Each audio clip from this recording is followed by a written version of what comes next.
Journée de jeudi bien remplie pour le Premier ministre ivoirien Ahoussou Kouadio-Janno. Bien inscrit à son agenda, 3 audiences, la première accordée à M. Thierry Tano, vice-président de la SCFI pour l'Afrique, l'Amérique latine et l'Europe de l'Ouest. Avec lui, de bonnes nouvelles pour la relance économique du pays, des investissements importants à l'horizon. Je suis venu avec le prince Amine, le frère de l'Agacan, afin de les amener à investir en Côte d'Ivoire, plus particulièrement dans le secteur du tourisme. Ce groupe a fait beaucoup en Afrique de l'Est. Depuis quelques années, j'avais demandé à l'Agacan de venir en Côte d'Ivoire et voir dans quelle mesure il pouvait ouvrir un hôtel ici, c'est ce que nous avons fait.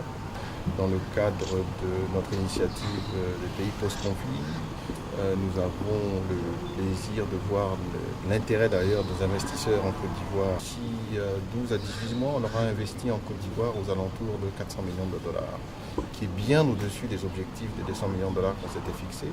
À sa suite et toujours au pas de course, le Premier ministre a eu une séance de travail avec M. Albert Koenders, représentant spécial du secrétaire général des Nations Unies, à l'ordre du jour de cette rencontre qui a vu la participation de plusieurs membres du gouvernement, les questions de sécurité, notamment celles relatives aux prisons dans le pays. Pour la sécurité des citoyens, c'est absolument crucial qu'il y ait une protection bien des prisons ici à la Côte d'Ivoire.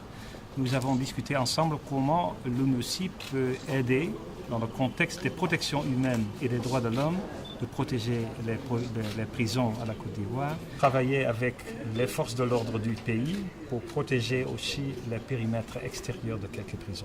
Le Premier ministre a dit son assurance quant à l'efficacité de cette coopération.